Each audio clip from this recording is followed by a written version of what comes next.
What's up, it's me, hashtag the internet. Super stoked to be offering some first impressions of the GPD Micro by GamePad Digital, a Shenzhen-based computer company. Let's take a quick look. Alright, so Shenzhen-based GamePad Digital company's GPD Micro. It's not much bigger than an iPhone 6s Plus or even an SE, but completely different build quality because of course it does have a extremely solid hinge with a variety of ports that include an HDMI port, two USB 3 ports, a USB Type-C port, a LAN port, another USB on the side, micro USB, and a serial port. Obviously you have a significant hinge here, and most of the weight is in the lower half of the device. So if you're somebody who does appreciate the inclusion of a hinge in these devices with a dedicated keyboard, this is for you. Obviously having this number of ports here makes it much easier for you to plug in this device into a bunch of peripherals and into an external screen. So it really is a mini computer.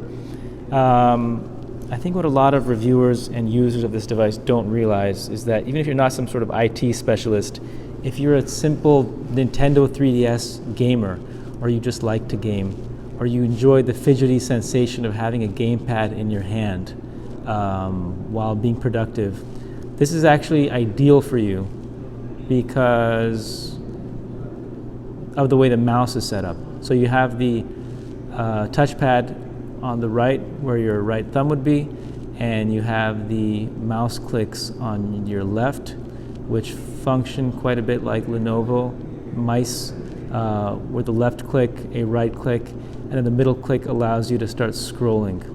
So you should see I've clicked the middle click here, and it'll let me scroll up and down with the touchpad on the right. I'm more somebody who prefers to use the navigation bar on the right and scroll that way. So here I'm on TechCrunch, and here's an article about startups. Let's click on that. Of course, you can change the touchpad settings to make the mouse move a bit faster.